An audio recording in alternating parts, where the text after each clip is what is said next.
What happens when Batman finds a billionaire murdered, whose last message is telling him not to solve his murder? Welcome to the Comicstorian Complete Story Series, where you get audio dramas of your favorite comic books, helping you decide what to go out and add to your collection. Today, we are going to cover the Detective Comics 2025 Annual by Ewing. I hope you enjoy. It all started with a song. The Bat computer is set to record random frequencies that could be the start of an attack on Gotham. This one was boring, but the rhythm spelled out Batman. That got the Dark Knight's attention. He's tracked the signal to the super bunker of the tech billionaire, Cody Morse, one half of Brier Technologies. The rhythm of the song is Morse code. Someone is trying to get his attention. Cody Morse sealed himself in his bunker last month. No one has been in or out. It took Batman 20 minutes to crack the security to the bunker.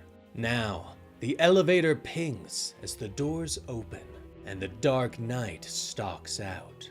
He finds himself in an expansive main chamber, lit by a chandelier above and a fireplace in the wall.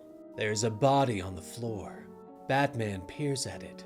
Cody Morse has been stabbed in the back.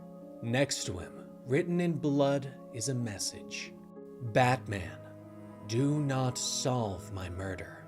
Batman narrows his eyes. The murderer wouldn't have allowed Cody to write a message while he died. No one else had used the elevator before Batman, and there doesn't seem to be any staff in the bunker. Batman keeps looking. He first moves into the kitchen, which is filled with all the most modern appliances. Batman checks the knife rack and finds one missing, but the kitchen is completely without fingerprints. He moves on to the man cave and finds that it is voice activated. Man cave on, Batman says, imitating Cody Morse's voice. The man cave activates and a video game controller floats to Batman. He looks around. The screen is filled with an old video game, and mid-90s music is blaring over the speakers. Batman is standing in the world's most expensive childhood bedroom. He drops the controller, and it suddenly hovers in the air before returning to the console. Batman shouts to turn off the man cave and keeps moving. The next stop, the library. Book-lined shelves sit from floor to ceiling. But Batman has learned how Cody Morse preferred to live. He calls out a Sherlock Holmes novel, and the bookshelves disappear, revealing that each wall is really a high-definition screen that begins to read the books for him. Batman ponders if he has every book in the world. He moves back to the kitchen. Batman has figured it out.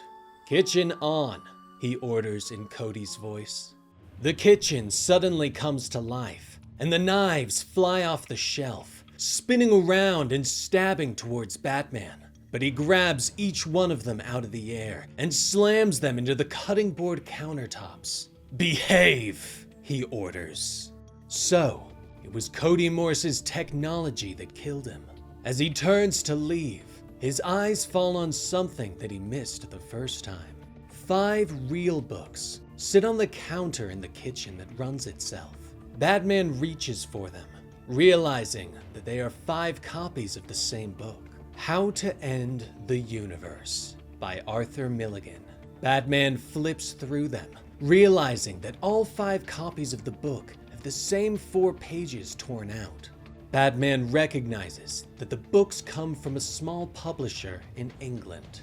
It looks like he's going on a trip. Batman flies to York, England, the home of the small 1970s publisher of How to End the Universe by Arthur Milligan.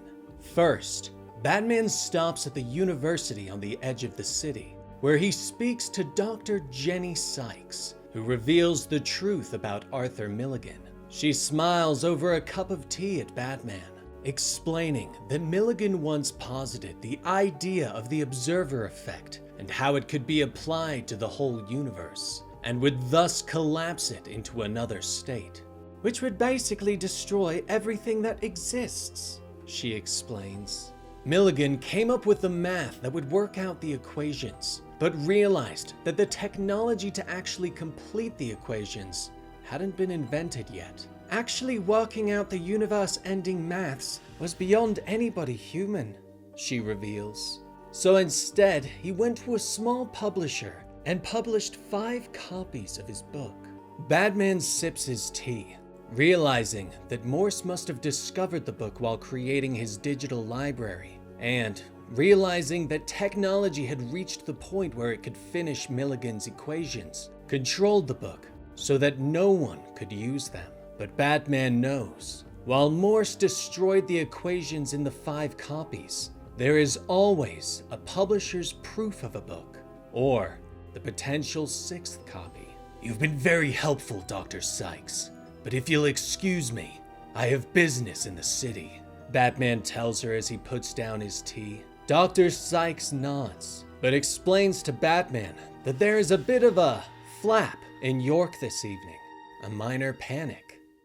And so, Batman heads into the city, quickly discovering police that inform him that the villain known as Mr. Mystic has taken control of the city and is using angelic apparitions to hold everyone hostage in their homes.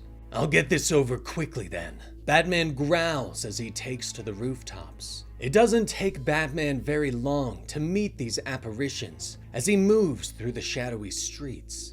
The strange beings float forward, speaking a strange language that Batman recognizes as Enochian, the language of the angels. The creatures move closer, obviously hostile towards the Dark Knight, but Batman doesn't hesitate, dropping into a combat stance. Shall we? He growls. But the creature is fast, and its arm lashes out and strikes Batman on the shoulder.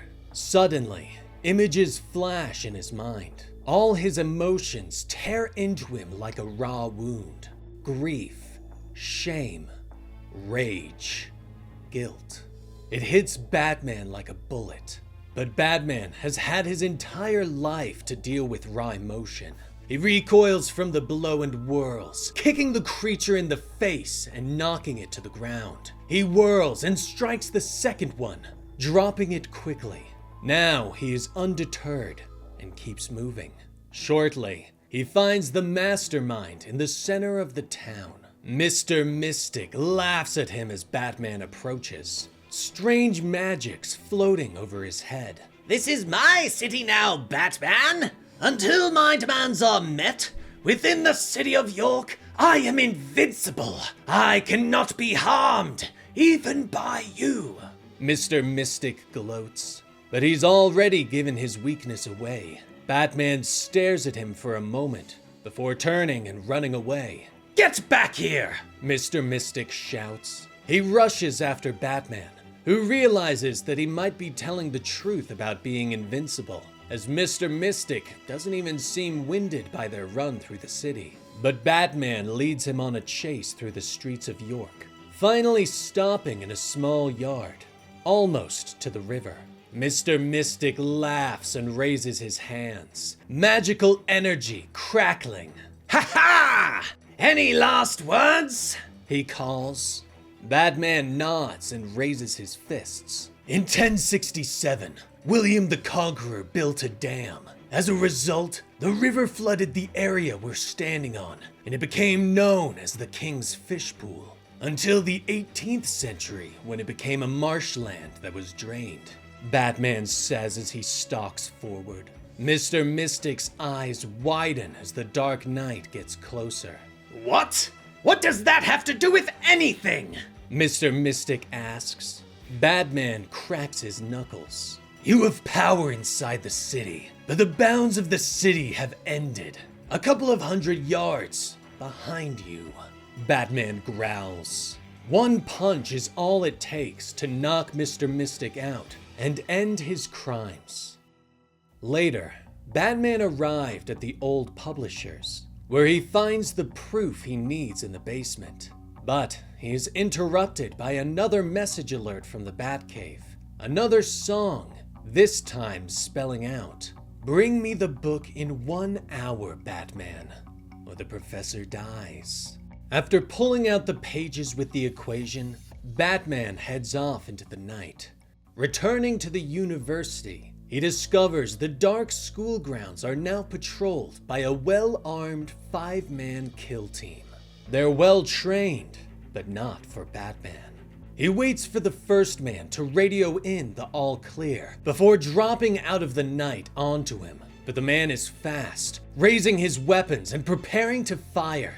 "Batman, come on out! No tricks! We got a hostage, remember?" The man snaps as he brings up his rifle. Batman nods and pulls aside his cloak, revealing the book strapped to his chest. "Coincidence? I've got a hostage too," Batman growls. The man hesitates, and Batman realizes that he was correct in their orders not to damage the book. He uses that moment of hesitation to lash out and bring the man down. He moves through the rest of the group quickly, making his way back to Dr. Sykes' office. "Stop right there," a voice calls. Batman rounds the corner, confirming his hypothesis, finding Paul Brier, partner of Cody Morse and the leader of Brier Technologies. "Move very slowly and carefully, Batman. If I get nervous, my finger might slip, and this is a dead man's switch," Brier calls out, motioning to Dr. Sykes, who is strapped to a chair with a bomb at her feet. But Batman doesn't seem surprised to see the tech billionaire. "Paul Brier, the other half of Brier Technologies. Cody was the technology part, but you added the Brier and took credit," Batman growls. Paul glares at him. "Without my vision, Morse would only be a multimillionaire," he snaps. But Batman crosses his arms and shakes his head. "Without your vision, he'd be alive. You're the one who hacked into his bunker, used his gadgets against him." Paul smiles and nods, revealing the truth of his grand scheme. He reveals that Morse learned of the world-ending equations while archiving books for his reading room. Paul wanted to use the equations to take over the world, but Morse was afraid of the implications, and so he took the books and destroyed the pages. But I knew the world's greatest detective could find the equations with the proper motivation, Brier says, revealing that he set all of this in motion so that Batman would have the final proof. He prepares to set off the bomb, but Batman relents and reaches into his belt pouch. He pulls out one of the torn pages and hands it over. "Here, the relevant page." "Batman, no! Why did you do that?" Dr. Sykes shouts. Brier holds out his phone and scans the page. His eyes widen as the phone works to finish the equation. "Soon, there will be a new world. A world that I will rule like a king. Like a god!" As energy suddenly begins to swirl around him, it begins to expand this new world. But suddenly, it stops, creating an 8-foot orb of solid energy.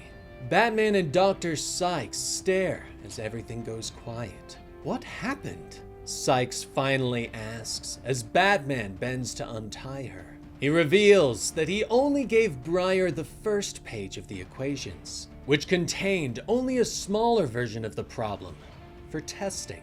"The equation was only meant for observing the immediate area on a smaller scale effect. That was the page I gave Brier," Batman tells her as they observe the sphere. "Well, I don't envy him much. I mean, what a way to go," Dr. Sykes whispers in horror, reaching out a hand to touch the sphere before quickly pulling it back. But Batman shakes his head. "He isn't gone. According to the book, the equations stop all physics as we know it. That includes time. Brier will stay alive in a form of temporal stasis until what he did to himself can be reversed," Batman tells her as he turns to leave. Eventually, he returns to Gotham and finds himself in the Batcave. There, he studies the equations. He has to know the truth. Batman needs to understand it if only to free Paul Brier from his self-imposed prison. Batman knows that it'll work, knows that he could use this to save the world, to stop nuclear bombs or asteroids, ending global threats in an instant.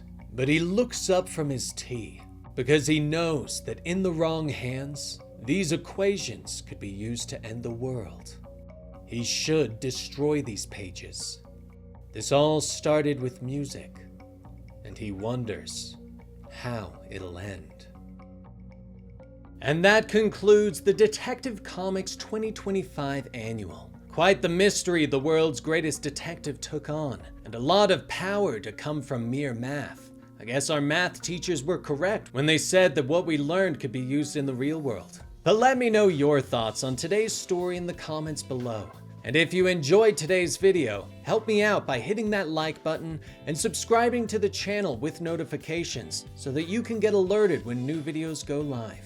I'm Dan with Comicstorian, and we will see you next time. Rest in peace, Benny.